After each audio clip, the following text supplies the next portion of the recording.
L'info vient de tomber à l'instant, le Real Madrid ne donnera pas à Vinicius le même salaire qu'à Kylian Mbappé. Le club lui accorde 1 an pour progresser, puis il discutera d'un nouveau salaire. Sinon, il sera vendu dès 2026. C'est une info de la CAD Nasser, donc à prendre au sérieux. J'ai toujours été derrière Vinicius, mais pour le coup, je trouve le choix du Real Madrid super logique. Tu peux pas augmenter un de tes joueurs après qu'il ait fait une saison très limite et le mettre au même salaire d'un mec qui a plutôt réussi sa saison, surtout statistiquement. Le fait de lui donner 1 an pour progresser et pour ensuite discuter d'un nouveau salaire, je trouve ça réglo. Ça veut dire qu'on n'oublie pas tout ce que tu as fait dans le passé, mais au moment présent, on peut pas t'améliorer. Mais si tu t'améliores, on va pouvoir te donner un meilleur salaire. Par contre, si tu nous refais une deuxième saison encore très moyenne, voire mauvaise, là par contre tu seras vendu. Ou alors tu vas devoir accepter un salaire plus bas. Par contre, moi j'ai peur d'une chose, c'est que j'avais l'impression que cette situation autour de Vinicius était négative pour lui, qu'elle était difficile à gérer et que du coup on ressentait que son niveau sur le terrain, il n'était pas au top. Et j'ai peur que cette saison, nous ne retrouverons toujours pas le Vinicius 2023-2024.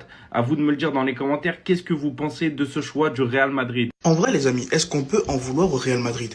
Parce que apparemment, le Real Madrid aurait refusé la demande d'augmentation de Vinicius Junior. Pour avoir une augmentation, le club exige qu'il améliore ses performances la saison prochaine. Dans le cas contraire, il sera vendu. Je ne sais pas si l'information elle est vérifiée ou pas, mais moi, si je me base sur ce que vient de dire ce média-là, moi, je ne peux pas vraiment en vouloir au club. Dans le sens où Vinicius et son entourage, comme je l'ai dit la dernière fois, ils ont eu un problème de timing. Si encore ton augmentation, ta revalorisation, tu la demandes, ou le salaire extraordinaire que tu veux, tu demandes ce salaire-là au moment où tu fais ta saison XXL, la saison Ballon d'Or, là on peut comprendre. Et si le club il refuse à ce moment-là, là on dit ouais, le club ils ont un problème. Mais là aujourd'hui avec la saison que nous a sorti Vinicius et le Real Madrid en général, il ne peut pas venir demander une revalorisation aussi énorme.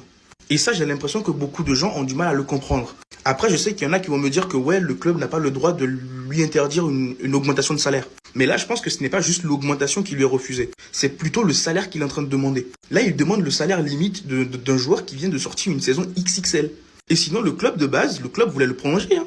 C'est le club qui était allé vers lui en premier pour lui proposer une augmentation de salaire. Mais lui, il a préféré imposer un salaire, je crois que c'est 30 millions d'euros, ou je sais plus combien. Après, je connais pas les chiffres. Donc voilà, moi je peux pas en vouloir au club de tenir un discours pareil. Et ça fonctionne comme ça dans n'importe quelle entreprise. Tu ne peux pas venir demander une grosse augmentation. Tu peux demander une augmentation, ça y a pas de problème. Mais une grosse augmentation, sachant que tu sors d'une saison comme ça n'existe pas. Mais bref, dites-moi dans les commentaires qu'est-ce que vous en pensez. Et surtout pour ne rien louper, vous savez ce qu'il vous reste à faire. Abonnez-vous. Ça y est, on y est à Madrid qui a fait son choix entre Mbappé et Vinicius. Mbappé devient le nouveau roi du club, les gars, le chef, le leader, le proprio du Real, les gars. Numéro 10 dans le dos, plus gros salaire du club, c'est autour de lui désormais que le Real va construire à l'avenir. Et il fallait faire ce choix, il fallait le faire, c'était nécessaire pour le bien du Real. Par contre, eh ben Vinicius, ça risque d'être dehors, ça risque d'être une vente et un départ marquant d'ici l'été prochain, les gars, parce que Vinicius, la communication du club a été très claire envers lui. Pas de prolongation aux 30 millions qu'il demandait pour être au même salaire que Kylian Mbappé. Soit il accepte de prolonger au salaire que lui propose le Real actuellement et de devenir, entre guillemets, le sergent de Kylian Mbappé à l'avenir. Soit ce sera une vente au maximum et au plus tard l'été prochain. Aujourd'hui, Vinicius, il lui reste que 2 ans de contrat. Donc le club a le couteau sous la gorge. Ils veulent à tout prix ne pas le perdre libre. Et en refusant de le prolonger cet été au salaire que le joueur demandait, eh ben, ils se mettent un petit peu dans une situation très compliquée avec lui. Donc Vini, aujourd'hui, il est en position de force. C'est très difficile de l'imaginer quand tu es un sportif pro, quand tu es un sportif de très haut niveau, quand tu as été le patron et que ça a été Vinicius, le roi de ce Real, les gars, les années précédentes. Et aujourd'hui, le voir accepter de laisser le trône, laisser la couronne et devenir un sergent alors qu'il a que 24 ans, ça me semble compliqué d'un point de vue égo de sportif de haut niveau. Ça me semble très compliqué.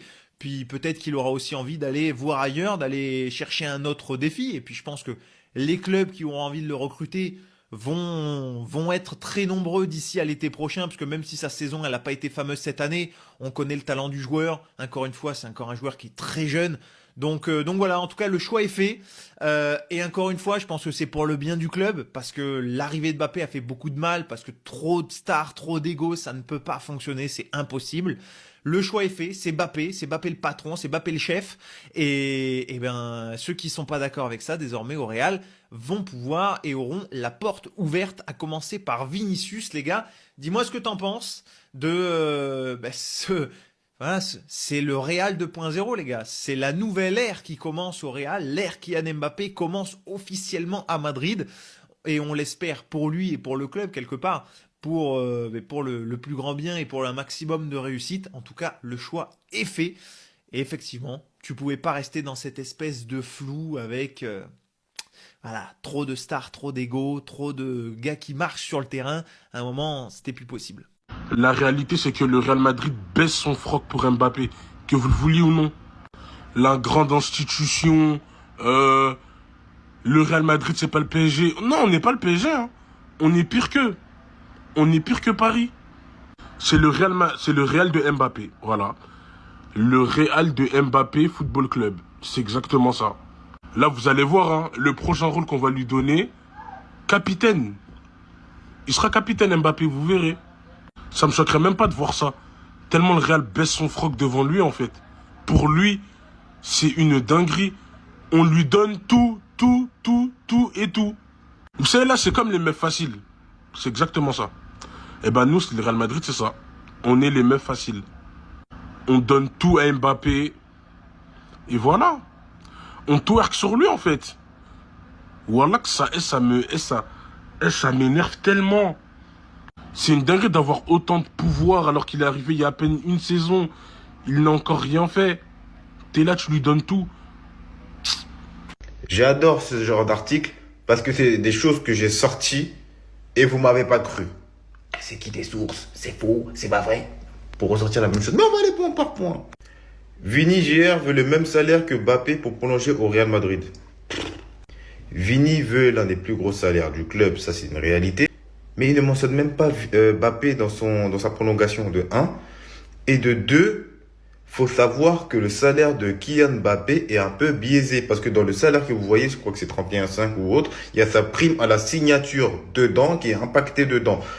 Ce qui veut dire que ça gonfle le salaire. Sa prime, déjà de base, une prime à la signature, l'équipe, faut savoir que tu la donnes directement. Donc la prime à la signature, elle est entre 100 et 150 millions. On aurait dû lui donner 100 ou 150 millions directement. Direct. Sauf que il a étalé sa prime à la signature sur la totalité de son contrat. C'est pour ça que ça gonfle son salaire. Sinon, ils sont à peu près pareils au niveau des salaires, lui et Vinicius. Maintenant, il faut savoir que Kylian Mbappé apporte énormément au club, médiatiquement, avec les maillots, avec ceci, cela. Et je suis pas pro Mbappé, je suis pas pro Vini, je suis pro Real Madrid. Je tiens à le dire. Maintenant, le club est assez réticent à donner un plus gros salaire à Vinicius, sachant qu'il ne rapporte pas autant médiatiquement qu'un Mbappé. Sur ça, je peux l'entendre. Le club refuse cette demande et lui a demandé d'améliorer ses performances. Et c'est ce que j'ai dit aussi. Tu peux pas demander un aussi gros salaire en ayant fait une saison nulle. Je suis désolé, vous êtes au travail, vous n'allez pas demander une revalorisation salariale alors que vous avez fait des erreurs pendant un an dans votre travail. Même votre patron, il va dire, vous foutez de moi ou quoi? Maintenant, j'espère vraiment que Vinicius va rester au Real Madrid. Je tiens à le dire aussi, parce que j'adore ce joueur, je le kiffe. Il y avait un accord plus tôt dans la saison, mais l'entourage de Vini demande plus. C'est ce que je vous ai dit aussi dans vidéo. Il y avait un accord, l'entourage de Vinicius a tout remis en question. Vinicius, enlevez-le, mettez-le de côté. Parce que Vinicius veut rester. C'est son entourage qui demande beaucoup plus d'argent. Et dans le monde du football aujourd'hui, l'entourage est assez toxique. Maintenant, j'espère juste qu'ils vont trouver une solution. Le club, Vinicius pour prolonger. Voilà. Mais faute d'accord, Vinicius sera vendu en 2026 puisqu'il lui restera un an de contrat. C'est logique, il lui reste un an de contrat. Pour limiter les dégâts, autant le vendre. Mais je pense quand même qu'ils vont trouver une solution cette saison. J'espère, Inch'Allah, qu'ils trouveront. En tout cas, l'équipe, vous pensez quoi de Vinicius Junior? Ils trouveront une solution pour vous ou pas? Séchez-vous et abonnez-vous, l'équipe, on est ensemble. Qu'est-ce qui se passe ces derniers jours du côté de la Maison Blanche? On va faire un petit tour d'infos sur le Real Madrid. Premièrement, les gars, on apprend que chaque joueur va toucher 280 000 euros suite au parcours qu'ils ont effectué en Coupe du Monde des clubs.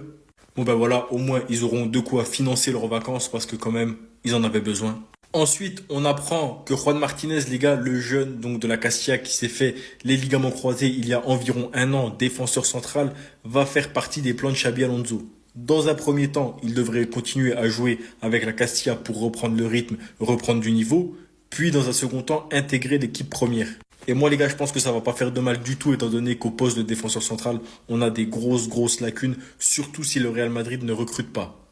En parlant de défense centrale les gars, On a Eder Militao, Militao qui devrait donc faire partie des plans de Xabi Alonso et on apprend que Xabi Alonso a 100% confiance en lui. J'ai envie de dire, il n'a pas le choix vu les autres. Militao, il apparaît comme un espoir actuellement. Et là, on va venir au cas des deux Brésiliens. On commence tout de suite par Rodrigo. Rodrigo, les gars, le Real Madrid est très clair sur sa position. Si tu veux partir, viens avec une offre d'au moins 100 millions d'euros et on te laisse partir où tu veux. Et si tu veux rester, accepte ton rôle et donne tout pour le club. C'est tout.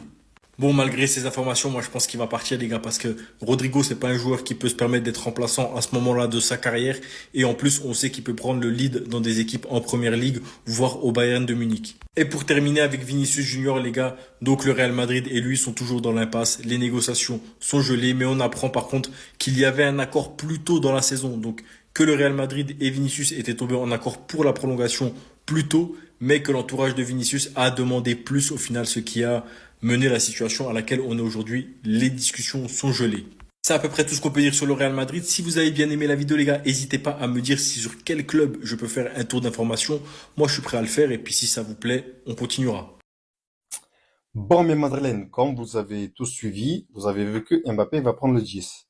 Même lui, il a officialisé sur son compte Insta.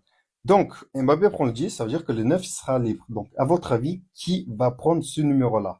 Est-ce que on va le donner à Gonzalo Garcia? On va dire, petit, écoute-moi, pendant la Coupe du Monde des clubs, on a aimé ta prestation, donc on va te confier ce numéro-là. Tu seras l'avenir au Real, tu seras notre futur numéro 9. En donnant ça, pour moi, on peut le faire. On peut le faire, sincèrement. Ou alors, on va donner à Hendrik. Les gars, on va pas se mentir. Hendrik, pour l'instant, il n'a pas eu sa chance au Real. Avec Ancelotti, c'était pas trop ça. Avec l'arrivée d'Alonso, il n'a pas encore joué avec Alonso parce qu'il était blessé. Mais Hendrik, j'entends, oui, ça se trouve, il va partir en prêt. Mais Hendrik, avec Palmeiras, c'était un numéro 9. Donc, pourquoi pas donner à Hendrik? Ou alors, j'ai entendu aussi, Mastantuono, ça se trouve, il va prendre le numéro 9. J'ai entendu. C'est des infos que j'ai vu passer. OK? Ou alors, Pérez, au dernier moment, le dernier jour du mercato, il va aller chercher son numéro 9 parce qu'avant l'arrivée de Gonzalo Garcia,